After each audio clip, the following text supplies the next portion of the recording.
Hey guys, and welcome back to my channel, or welcome if you are new. My name is Erin, and today we have my first review. Oh my gosh, we have my first book review of 2019, and I am so excited about today's book review. This book was so good, guys.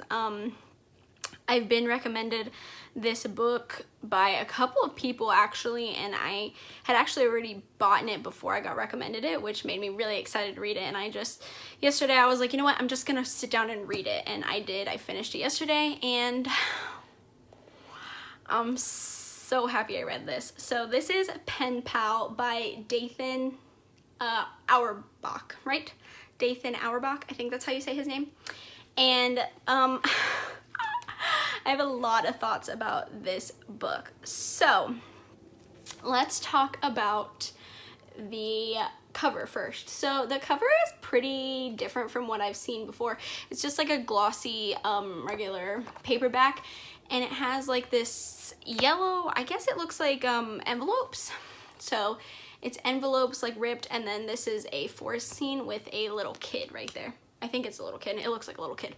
So, and then the back is just the same thing with the woods and stuff. Okay, so first I want to talk about the fact that this book started out as a no sleep Reddit post, which, if you know me, I love no sleep Reddit. I love that place so much. Basically, if you don't know what no sleep is, it's a subreddit on Reddit where you take everything that's posted as truth. So even if it's not true and you can kind of tell that it's not true, you just accept it as truth. And basically it's a forum where people post stories and you read about them. They can have anything with like stalking, monsters, serial killers. It's just basically ghosts, paranormal. It's just scary posts, and they're pretty much stories. Sometimes they have parts to them, so they're updated more than once. Sometimes they're just a one, post thing, and then people can comment and be like, oh my god, I'm so sorry you're going through this, or like give them ideas on how to cope with things or like stop things. Basically, it's a scary horror lover's dream site.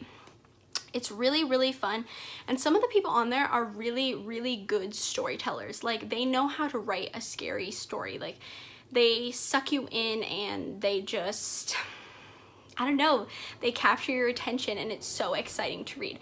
But if you want me to do like no sleep Reddit stuff on here, I would love to. I love no sleep Reddit. It's so much fun. Anyways, so basically this book started out as a post on Reddit, which hyped my intrigue so much because I love Reddit.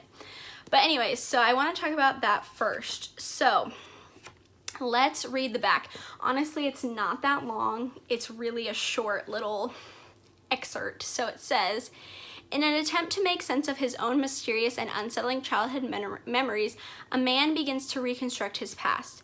As the games and adventures of his youth become engulfed by a larger story, he finds that it forms a tapestry of unbelievable horror that he never could have expected. Each chapter completes a different piece of the puzzle for both you and the narrator, and by the end of it all, you will wish that you could forget what he never knew. So, my first thing I want to talk about is you never learn the main character's name. They never tell you it, ever. You never learn it.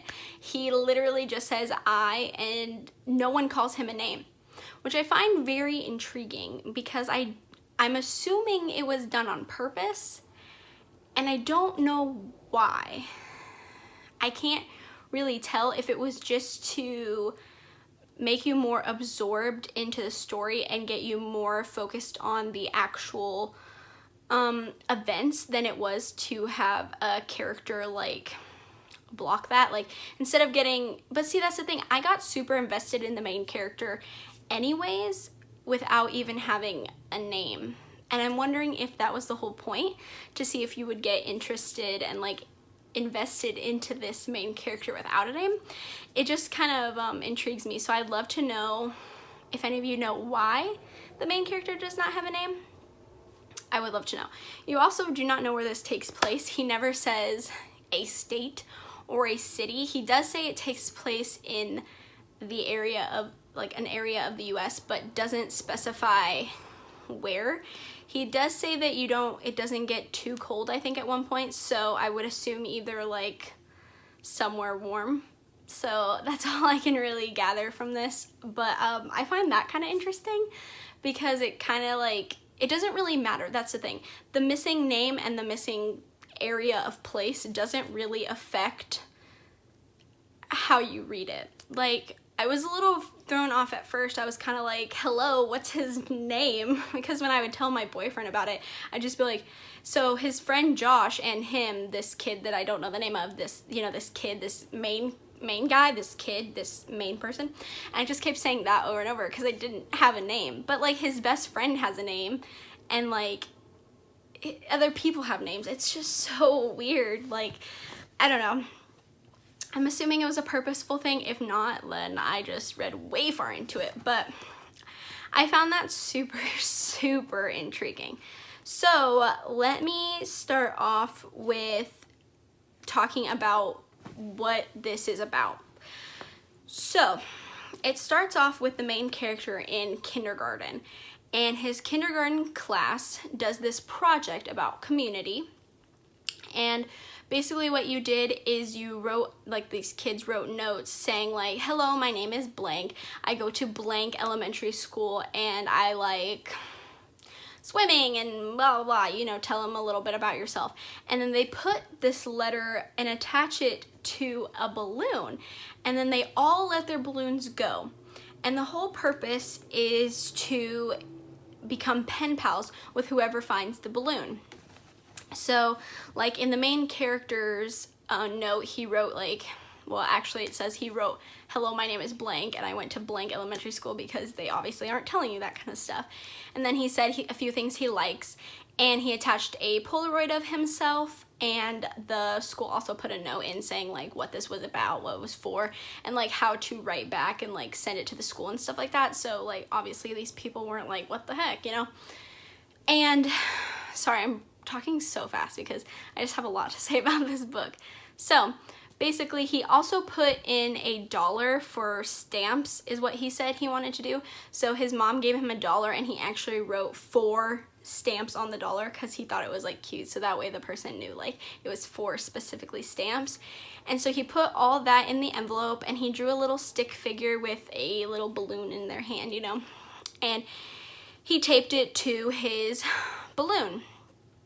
And then they all let him go, and basically the point is the person who found it would become their pen pal and like take a picture of like an area where they were from, so they could tell, like they could make a map of Polaroids to show how far the balloons were reaching and stuff like that. So the teacher also told him, you know, like not everyone's gonna get a response. Some balloons might be missing or not picked up, you know, discarded. You know, not everyone's gonna get a response. And at first, the main character didn't get a response. He didn't get anything, and other people were getting theirs, and some people weren't, but, you know, he wasn't getting one, and he was kind of really disappointed. And so a few weeks go by, and he got one. He got a letter, and the teacher was like, I think this is for you, but I'm not sure. Like, what did you put in your, you know, your letter? And so he tells him all, like the stuff he put, the dollar and the picture and all that stuff. And then she's like, oh, well, I think this is for you. And on the envelope, it had a stick figure holding a balloon. And he was like, oh, yeah, this has to be for me.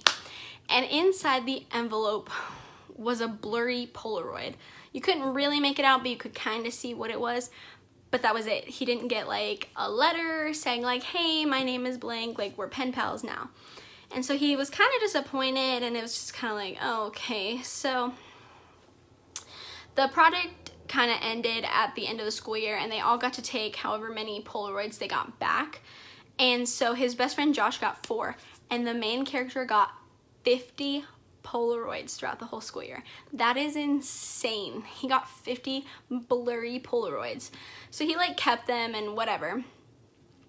And that's basically what starts this whole story. And I don't want to go too much into the whole plot because a lot of it connects and there's a lot to go with this, but I will give you a little bit more. So basically, he and Josh, his best friend, and him decide to make a snow cone, like a snow cone stand, like a lemonade stand, but with snow cones. So what they do is they charge like $1 for snow cones, and they like, you know, sell them to the neighborhood. And in his neighborhood, they were like setting up the stand. They both had different snow cone machines, so like they could both sell and stuff like that. So at the end of the day, they would split the money in half, so they would each get each, since they both had a snow cone machine. And while Josh was counting it up and like halving it, the main character noticed that his dollar that he had given to his pen pal that said 4 stamps on it was in their pile. And he got so excited. He was like, that means that they used the money for stamps, and then it went through the post office and got put in all these different hands, and it came back to me. Like, that's so crazy. So he was so excited that he went back home with Josh and was like showing him all the Polaroids, but Josh didn't really care. So later that night, when he was done playing with Josh, he was looking at all his Polaroids. He got them all out and was laying them all out, and he realized that every Polaroid had himself in it. The pictures all had him in it. So he eventually tells his mom, and so the next day he tells her, and she's kind of distracted. She's not really,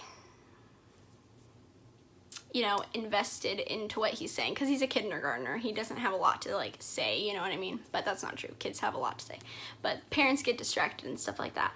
So he was describing everything, and he showed her, and while she was looking through the mail, she got a letter with a picture of him and Josh in their woods, in their backyard, in it. And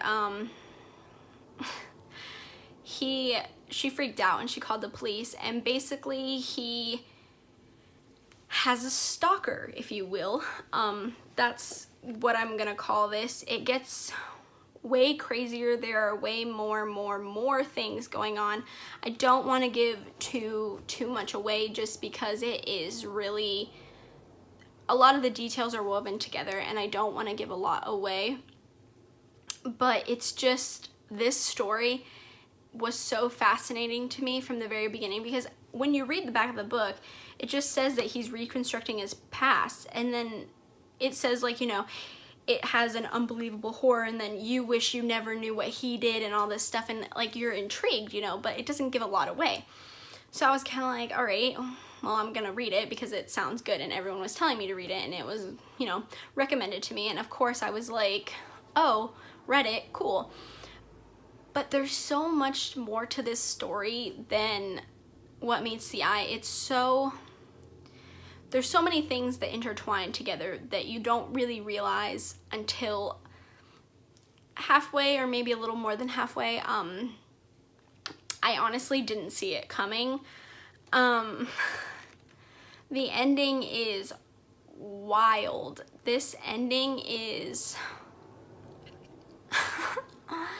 it's not what I was expecting, because honestly I had no idea what to expect with this ending. I wasn't 100% sure where this book was gonna go.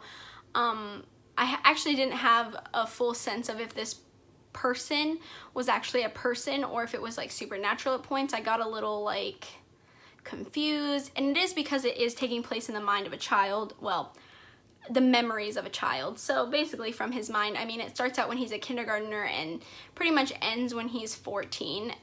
Those are the memories he is trying to piece together the most.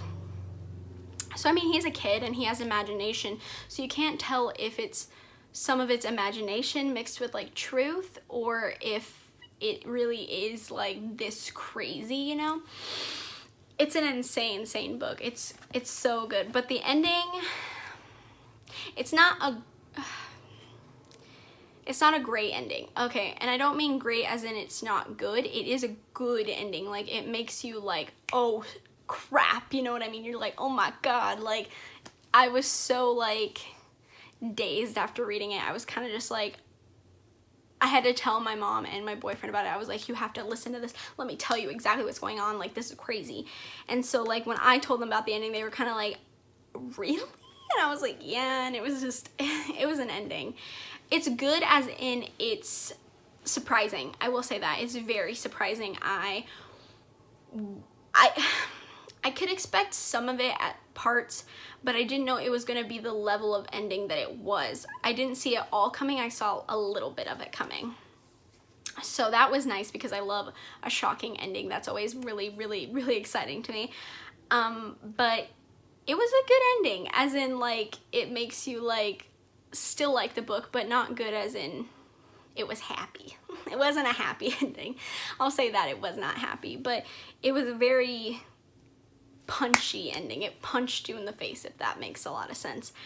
But yeah, I highly, highly, highly recommend this book. If you love horror, you love scary, you love mystery and piecing together piece by piece from the character's point of view, it's so intriguing and it's so, so good. This is one of the best books I've probably read so far in the horror category, and I'm so excited. This was my first book review of 2019. I'm so excited. I actually have another book by Dathan. Is it Dathan? I think so. I'm sorry if I'm pronouncing his name wrong. I have another book by Dathan Auerbach. I think it's called Bad Man. It's his newest book. It came out this year, or 2018. Sorry, I'm still confused. It came out last year in 2018. So, yeah, I haven't read that yet, but after reading this, I am thoroughly, thoroughly excited to read that. I am very excited. I also have one piece of information to mention because I thought it was funny. I actually went to Dathan Auerbach's website because I wanted to see like a little bit about him. He has a part on his website where you can become his pen pal. And it says like, don't worry, we won't share your information because I want it all for myself. And it's honestly so creepy because I just finished the book and I know that was his purpose, but it was so funny to me. I got a good laugh about that. Sorry, Dathan, I don't know if I want to be your pen pal after this book. It freaks me out a little, but I love your writing, so thanks for making books for me to read. But yeah, guys, this book is so good. Please read it. I mean, it was just not what I expected. I really was blown away by it, and I really, really, really like this book. I was thoroughly impressed with it. Not saying like I'm not impressed with a lot of books that I read, but this one just grabbed my attention like I haven't had it grabbed in a while, and I get really excited about that. So yeah, that is Pen Pal by Dathan Auerbach. I am so excited to have this review up for you guys. It was such a good book. Seriously, if you love Reddit style stories or mystery that you get to piece together with the main character and you're always having your head turned and it's always a mystery and it's surprising and it's a fresh idea, actually. I haven't read anything like this, actually. I don't think I have. It's pretty new and fresh to me, so I don't know, I'm just really excited about this book. I can't wait to read his other book, and hopefully he comes out with more because I'm very excited about his writing. So yeah, let me know if you guys have read this book and what you thought about it. I know not everyone will like it, but that's fine. But if you have a different opinion or if you agree with me, please leave in the comments. I'd love to discuss with you.